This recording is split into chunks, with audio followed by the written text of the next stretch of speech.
Hi friends, today I am going to tell about 108 திவ்ய தேசங்கள் பற்றி நம்முடைய சேனலில் ஆரம்பிக்கிறேன். எனக்கு தெரிஞ்ச சில தகவல்களையும் உங்களுக்கு கூறுகிறேன். எல்லாமே என்னை மேலும் ஊக்குக்குவாறு கேட்டுக்கொள்கிறேன். சோழநாடு திவ்ய தேசங்கள் 40. திவ்ய தேசம் என்பது 108 வைஷ்ணவ திருத்தலங்களை பற்றி குறிப்பதாகும். திவ்ய தேசம் தேவதேசத்தை ஆழ்வார்கள் மங்கள சாசனம் பண்ணது தான் திவ்ய தேசம் என்று கூறப்படுகிறது. இது மங்கள சாசனம் செய்யப்பட்டது. 84 திருத்தலங்கள் தமிழ்நாட்டிலும், 11 திருத்தலங்கள் கேரளாவிலும், 2 திருத்தலங்கள் ஆந்திராவிலும், 1 திருத்தலம் குஜராத்திலும், 3 திருத்தலம் உத்தரகாண்டிலும் உத்தரப்பிரதேசிலும், 4 திருத்தலம் உத்தரப்பிரதேசம், 1 திருத்தலம் நேபாளத்திலும், 2 திருத்தலங்கள் வானுலகத்திலும் இருக்கின்ற. இதில் முதலாவதாக திருத்தலம் திருவரங்கம் என்னும் ஸ்ரீரங்கம். அதில் பெருமாள் திருநாமன் ரங்கநாதன் அழகிய மணவாளன். புஜங்க சயனம் தெற்கே திருமுக மண்டலம். தாயார் ரங்கநாயகி. இதற்குரிய விமானம் பிரவண வக்ருதி விமானம். பிரிட்டிஷ் சத்திரம் தர்மவர்மா சுதேசி விபீஷணன் சந்திரன். மங்களசாசனமிட்ட மதுரகவி ஆழ்வார்கள். ஏனைய ஆழ்வார்கள் 11 ஆழ்வார்கள். 247 பாசுரங்கள் எழுதப்பட்டிருக்கிறது. திருச்சிக்கரிலே இங்கு பள்ளிகொண்ட பெருமாள் பிரம்மதேவனால் தினமும் பூஜைப்பட்ட திருவாரண பெருமாளாகும். இச்சவகு என்னும் மன்னன்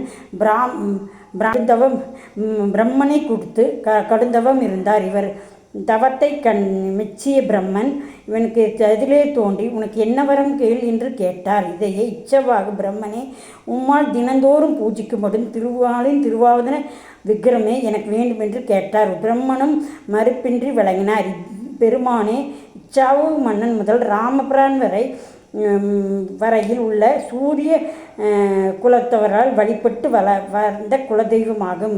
திரோதச உகத்தில் ராமாவதாரம் மேற்கொண்ட திருமால் ராமனை அமைத்து அயோத்தி பட்டம் சூட்டி கொண்டார். இலங்கையிலிருந்து தன்னுடன் போர்ந்த விபீடனுக்கு விடை கொடுத்து அனுபவ தன் முன்னோர்கள் பிரம்மனிருந்து கொண்டு வரப்பட்ட தன் திருவாதன பெருமாளை விபீஷனுக்கு சீதனமாய் கொடுத்தார். மிக்க பயபக்துடன் பரணர் விக்கிருதி என விமானத்துடன் அப்பெருமாளை எழுந்தர செய்தார். இலங்கைக்கு விபீடனை கொண்டு வருங்கள்.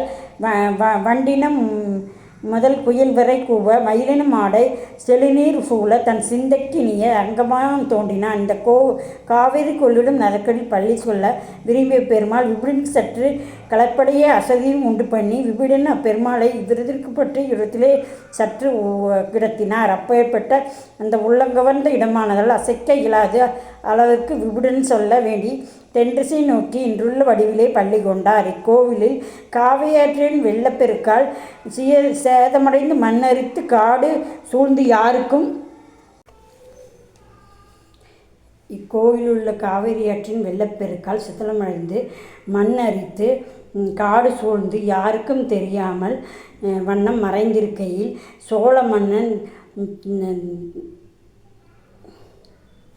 தர்மவர்மாவின் மரபில் வந்து இந்த கிள்ளிவளவன் காற்றுக்கு வேட்டையாட அந்த ஒரு மரநிலையில் தங்கி இருக்கும் போது மரத்தின் மீது இருந்த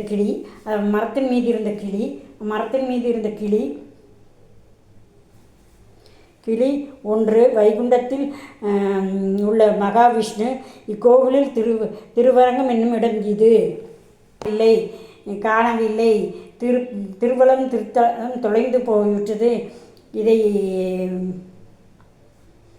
கேட்கும் பலரிடத்திலும் பின்னர் கிள்ளிவளவன் கனவில் தன் இருக்குமிடத்தை பெருமாளை தானே வந்து காட்டிய நேரம் அவ்விடத்தில் தந்து கிள்ளிவளவன் மெய் செலுத்து தொழுது நின்று கோயில் எழுப்பி மதில் சுவரும் கோபுரமும் எழுப்பினான். அதற்கு பின்னர் அந்த சோழ மன்னர்களால் ஆழ்வார்களால் இது அழகிய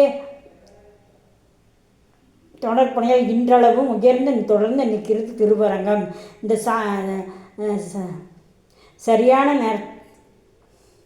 சரியான கோலத்தில் இருக்கிறது. ஸ்ரீ ரங்கநாயகியார் நம்மளுக்கு பல நன்மைகள் கிடைக்கும்.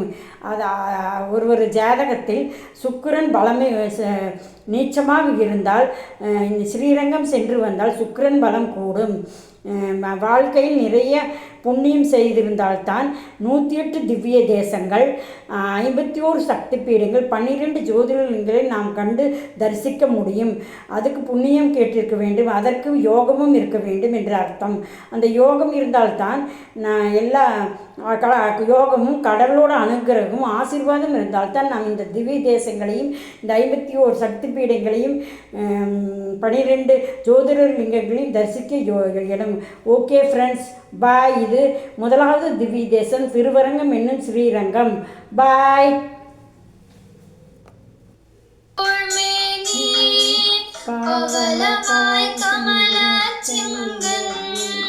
பச்சை மாமலை போல் மேனி பவளவாய் கமல செங்கல் அச்சுதாமரரே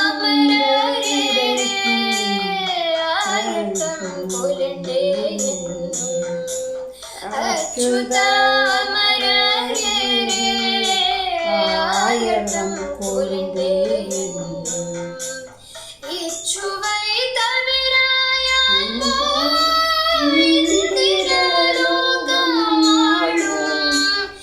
இச்சுவை தவிராயான் இந்திரலோகமாளும்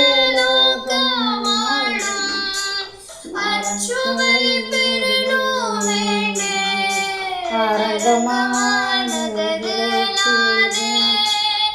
அச்சுவை பெறணும் வேண்டே அரங்கமா